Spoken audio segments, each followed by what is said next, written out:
जय श्री कृष्णा प्रिय भक्तों, आज हम संत कबीर जी की कथा सुनेंगे। महात्मा रामानंद के आशीर्वाद से कबीर जी का जन्म एक विधवा ब्राह्मणी के पेट से हुआ। ब्राह्मणी ने लोक लाड से डरकर पुत्र को तालाब में डाल दिया था, लेकिन भाग्यवश एक अली नाम का जुलाहा उसको वहां से निकालकर अपने घर ले आया और लालन पालन करने लगा। बड़े होने पर यही बालक कबीर भगवान के बड़े भक्त हुए। ये अपनी जाति पाति का ध्यान ना कर भगवान के भजन में मस्त रहते थे। एक दिन अचानक आकाशवाणी हुई, हे कबीर, तुम तिलक और माला धारण करके भगवत भक्त स्वरूप हो परमात्मा रामानंद जी से गुरु दीक्षा लो। कबीर जी ने उत्तर दिया कि रामानंद जी तो सिवाय उच्च वर्ण के किसी को गुरु दीक्षा नहीं देते, फिर मुझ मुसलमान को कैसे गुरु दीक्षा देंगे। फिर उत्तर मिला कि महात्मा जी सुबह जिस रास्ते से नित्य स्नान करने को जाया करते हैं, उसी रास्ते पर जाकर पड़े रहो। कबीर जी आकाशवाणी के आदेशानुसार उनके रास्ते में जा पड़े। जब महात्मा जी स्नान को जाने लगे तो उनकी खड़ाओं की चोट इनके सिर पर लगी। महात्मा जी घबरा गए और मुख से राम राम उच्चारण करने लगे। तब कबीर जी उठे और उसी राम नाम का महामंत्र समझकर तिलक माला धारण करके जप करने लगे। एक दिन माता ने इनसे पूछा कि बेटा, तुम किसके बहकाने से हमारे धर्म के विरुद्ध राम नाम उच्चारण करते हो? ऐसा करना तुम्हें उचित नहीं है। किंतु कबीर जी ने माता की बात पर कुछ भी ध्यान नहीं दिया और बराबर राम नाम जपते रहे। धीरे धीरे रामानंद जी के कानों तक यह बात पहुंची कि कबीर नाम का एक बालक उन्हीं का शिष्य बनकर राम नाम जपता है। तो उन्होंने एक दिन कबीर जी को एकांत में बुलाकर पूछा कि अरे बालक, तू मेरा शिष्य कब हुआ? मैंने तुझे कब गुरु दीक्षा दी है? इस पर कबीर जी ने अपना गुरु बना लेने का सब हाल कह सुनाया और कहा कि सब शास्त्रों का निचोड़ राम नाम महामंत्र ही है। राम सतराज में लिखा है कि राम नाम महामंत्र ही जप करने के योग्य है। जो आदमी राम नाम भजता रहता है उसको सभी सुख प्राप्त होते हैं। ऐसा जानकर भी जो राम नाम नहीं भजते उनका किस प्रकार उद्धार हो सकता है? और जब आपके मुख से उसका उपदेश मुझे हो चुका है, तब फिर मेरे शिष्य और आपके गुरु होने में संदेह ही क्या है? जब महात्मा जी ने कबीर जी की राम नाम में ऐसी प्रीति देखी तो उठकर उनको छाती से लगा लिया और बड़े प्रेम से भजन स्मरण और साधुओं की सेवा करने का उपदेश देकर अपने पास से विदा किया। कबीर जी कपड़ा बुनने का काम करते थे और इससे अपने कुटुंब के पालन करने लायक कमा लेते थे। एक दिन कबीर जी बाजार में एक थान बेच रहे थे। एक साधु ने आकर उनसे कहा कि मेरे पास वस्त्र नहीं है, मुझे शरीर ढकने के लिए कुछ वस्त्र दीजिए। कबीर जी उसको आधा थान देने लगे। साधु ने कहा कि आधे थान से मेरा काम नहीं चलेगा। इस पर उन्होंने पूरा थान उसको दे दिया। इसी थान को बेचकर आज कुटुंब का पालन करना था। अब इस बात की चिंता हुई कि खाली हाथ घर किस तरह जाएं। ऐसा सोचकर घर नहीं गए और कहीं छिपे रहे। इधर घर के लोगों को बाट देखते देखते बड़ी चिंता हुई कि कबीर जी कहाँ गए। कबीर जी का ऐसा दृढ़ विश्वास देखकर भगवान बड़े प्रसन्न हुए और सवेरे ही बहुत सा अन्न वस्त्र फल आदि लेकर इनके घर पहुँचे और सब सामान भीतर घर में रखवा दिया। कबीर जी की माता यह देखकर बोली कि मेरा बेटा तो किसी से एक दाना भी नहीं लेता, तू कौन है जो इतना सामान डाले जाता है? भगवान ने उसकी बात कुछ भी नहीं सुनी और सब डालकर चले गए। इसके बाद 2-4 आदमी कबीर जी को तलाश करके घर पर लिवा लाए। कबीर जी ने घर पर आकर जब सब सामान देखा तो इसको भगवान की कृपा का ही फल समझा और बहुत से साधुओं को बुलाकर सब सामान बांट दिया। इसके बाद कपड़ा बुनने का काम भी छोड़ दिया और केवल भगवान के भजन में ही तत्पर रहने लगे। इधर ब्राह्मणों ने जब सुना कि कबीर जी ने साधुओं की सिवाय ब्राह्मणों को एक दाना भी नहीं बांटा है, तो वे सब बहुत नाराज़ हुए और सब मिलकर कबीर दास जी के पास आए और कहने लगे, अरे घमंडी नीच जुलाहे, तूने घमंड में भरकर सारा अन्न वस्त्र साधु और शूद्रों में ही बांट दिया है, ब्राह्मणों को रत्ती भर भी अन्न नहीं दिया। यह तूने घोर पाप किया है। तू इस नगर को छोड़ कहीं अन्यत्र चला जा। कबीर जी ने कहा कि मैंने किसी का माल तो नहीं मारा है, तो इस नगर को छोड़ जाऊं। ब्राह्मण ने कहा कि तूने बिना हमारी सम्मति के सब अन्न वस्त्र शूद्रों को बांट दिया है, यही तेरा अपराध है। या तो तू कुछ अन्न वस्त्र हमारी भेंट कर, नहीं तो नगर से निकल जा। कबीर जी बोले, हे ब्राह्मणों, मेरे पास तो अब इस घर के सिवाय कुछ भी नहीं बचा है, इसे आप ले लें, मैं जाता हूँ। और ऐसा कहकर कबीर जी चुपचाप घर छोड़कर चले गए।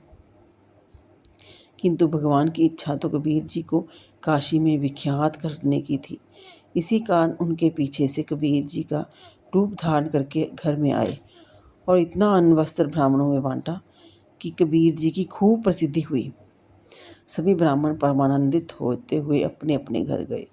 अनंतर भगवान ब्राह्मण का रूप धारण करके कबीर जी के पास पहुँचे और बोले, बेटा, तू वन में किस लिए घूमता फिरता है? तू कबीर जी के घर जा, क्योंकि वहाँ जो कोई जाता है उसे खूब अन्न वस्त्र मिलता है। इतना सुनकर कबीर जी उसी समय अपने घर आए और घर पर जो देखा उसको भगवान की कृपा समझकर प्रेम से गदगद हो गए। इसके उपरांत वे नगर में खूब विख्यात हो गए। अब इनके पास प्रतिदिन भीड़ जमा होने लगी कि भजन में भी विघ्न होने लगा। इसलिए इनको यह चिंता हुई कि कोई ऐसा उपाय करना चाहिए कि जिससे भीड़ जमा ना होने पाए।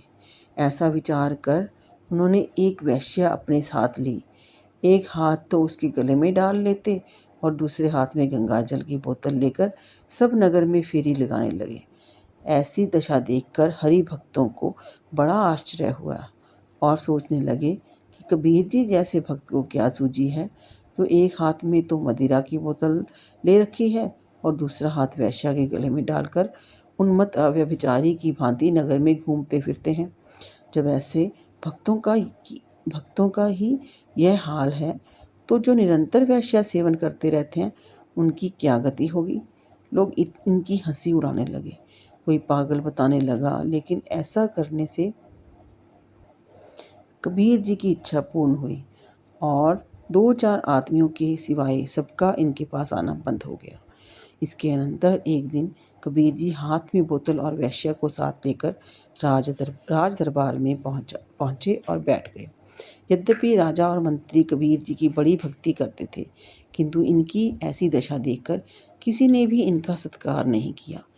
तदुपरांत कबीर जी ने उठकर थोड़ा सा गंगा जल पृथ्वी पर डाल दिया और राम नाम उच्चारण करते हुए कुछ सोच में पड़ गए। बादशाह ने पूछा कि कबीर जी, आपने यह क्या किया और आप किस चिंता में हैं? कबीर जी ने तुरंत उत्तर दिया कि राजन, जगन्नाथ जी का रसोइया अग्नि में जल रहा था, उस अग्नि को यह जल डालकर मैंने शांत किया है। बादशाह को यह बात सुनकर बड़ा ताज्जुब हुआ। उसने उसी समय अपने दूतों को सच्चा हाल जानने के लिए जगन्नाथपुरी भेजा। दूतों ने लौटकर समाचार दिया कि निश्चय ही रसोइया भगवान का भोग उतारने समय जल गया था। कबीर जी के जलने ही उस अग्नि को शांत कर रसोइये की जान बचाई। यह सुनकर बादशाह को अपनी भूल मालूम हुई। उसने कबीर जी का असल रूप ना पहचान कर उनका सत्कार नहीं किया था। इस बात को याद करके वह बड़ा पछताने लगा। अनंतर अपने गले में कुल्हाड़ी डालकर और दांतों में तिनका दबाए अपनी बेगम सहित अपने अपराधों की क्षमा मांगने के लिए कबीर जी के डेरे पर पहुंचा और उनके चरणों पर गिर पड़ा। बादशाह की ऐसी दशा देखकर कबीर जी ने दया करके उसका अपराध क्षमा कर दिया और उसको भगवान का भक्त बनने की शिक्षा दी। उन दिनों सिकंदर बादशाह भी काशी में ही था। सो जो ब्राह्मण और मुसलमान जिनको कबीर जी की भक्ति नहीं थी, वे सब उनकी माता को लेकर बादशाह के पास पहुँचे और कहा कि हुजूर, कबीर जी ने इन नगरवासियों का नाश कर दिया है जो उनके कहने में चलता है। वह ना तो हिंदू बनता है ना मुसलमान। यह सुन बादशाह ने कबीर जी को बुलाया। कबीर जी जब बादशाह के सामने पहुँचे तो काजी ने उनसे बादशाह को सलाम करने को कहा। कबीर बोले कि मुझे सलाम करना नहीं आता, ना मैं बादशाह को ही कुछ समझता हूँ, मेरा तो एक राम नाम ही आधार है। वही सब बादशाहों का सिरताज है, वही मेरा प्राणाधार सर्वस्व, जो कुछ भी है वही है। कबीर जी की ऐसी बात सुनकर बादशाह बड़ा क्रोधित हुआ। उसने सिपाहियों को हुक्म दिया कि इस नालायक के हाथ पैर बांधकर गंगा जी में डाल दो। लेकिन कबीर जी तो संसारिक बंधन से पहले ही मुक्त हो चुके थे। गंगा जी में गिरते ही किनारे पर आ लगे। भक्ति पर अविश्वास करने वालों ने इन्हें जादूगर समझा। फिर उन्हें अग्नि में डाला गया, किंतु अग्नि चंदन के समान शीतल हो गई। इसके बाद एक मतवाला हाथी उन पर छोड़ा गया, लेकिन हाथी भी इनके तेज को ना सह सका और इनके रूप को देखते ही चिंघाड़ता हुआ पीछे को भाग गया। बादशाह का जब कोई उपाय कारगर नहीं हुआ तो उसने इनकी भक्ति का प्रताप समझा और बड़े प्रेम से इनके चरणों पर गिर पड़ा तथा अपने अपराध की क्षमा मांगी और कहा कि धन, जमीन, वस्त्र, जो कुछ आपको चाहिए सो लीजिए, मेरा उद्धार कीजिएगा, मैं बड़ा पापी हूँ, मुझे इस संसार के बंधन से छुड़ाइए। कबीर जी ने कहा कि मेरा तो केवल एक राम नाम ही आधार है, मुझे राम नाम के सिवाय और किसी वस्तु की इच्छा नहीं। ऐसा कहकर अपने घर चले गए। सब भगवत भक्त इनके घर आने से बड़े प्रसन्न हुए, किंतु नगर के ब्राह्मणों ने जब यह सब वृत्तांत सुना तो बड़े लज्जित हुए। उन्होंने कबीर जी को किसी प्रकार नीचा दिखाने का निश्चय किया। कितने ही दुष्टों ने सब जगह कबीर जी की तारीफ से न्योता फेर दिया कि अमुक दिन उनके यहाँ भंडारा है, उस दिन सब साधुओं को भंडारे में सम्मिलित होना चाहिए। नियत दिन अनेक साधु कबीर जी के घर पर जमा होने लगे, किंतु वहाँ तो कुछ तैयारी नहीं थी। जब कबीर जी को ब्राह्मणों का यह छल मालूम हुआ तो बड़े चिंतित हुए और सब साधुओं के सामने लज्जित होने से डर के कहीं छिपे रहे, किंतु भगवान को तो अपने भक्त का ध्यान हर समय रहता है। जब उन्होंने यह लीला देखी तो भक्त की लाज रखने के लिए तुरंत ही कबीर जी का रूप धारण कर उनके घर पहुँचे और भंडारे की पूरी तैयारी करके सब साधुओं को खूब भोजन कराकर तृप्त किया। ऐसा भंडारा किया कि वैसा उस समय तक किसी ने भी नहीं किया था। जो जो साधु आए उनको दंडवत प्रणाम करके गए तथा रहने को स्थान बताते गए। जब सब प्रकार से उनको संतुष्ट करते निवृत्त हुए तो साधु मंडली में बैठकर अनेक प्रकार से भगवान की चर्चा करने लगे। इस प्रकार बहुत दिन बीत जाने पर एक दिन भगवान ब्राह्मण का रूप धारण कर कबीर जी के पास पहुँचे और भंडारे का सारा हाल उनसे कह सुनाया, जिसे सुनकर कबीर जी प्रसन्न होते हुए अपने घर चले आए। इसके बाद स्वर्ग से एक अप्सरा अति सुंदर मोहिनी रूप बनाकर कबीर जी के पास आई और अपने हाव भाव से कबीर जी को मोहित करने लगी। कबीर जी ने उसकी तरफ दृष्टि तक नहीं की, बल्कि जो कुछ देखा उसमें भगवान ही दिखाई दिए। तब तो अप्सरा भी लज्जित होकर चली गई। भगवान ने जब कबीर जी की ऐसी दृढ़ भक्ति देखी तो बड़े प्रसन्न हुए और साक्षात चतुर्भुज रूप धारण करके उनको दर्शन दिए और अपना कर कमल उनके शरीर पर फेरते हुए बोले, हे भक्त, मैं तेरी भक्ति को देखकर बड़ा प्रसन्न हूँ। तू निस्संदेह मेरे परम धाम को प्रस्थान कर। कबीर जी भगवान का साक्षात रूप देखकर बड़े प्रसन्न हुए और आनंद मगन होकर परम धाम जाने की तैयारी करने लगे। तदंतर जाने के पूर्व संसार का मोह मिटाने के लिए एक विचित्र चरित्र और किया।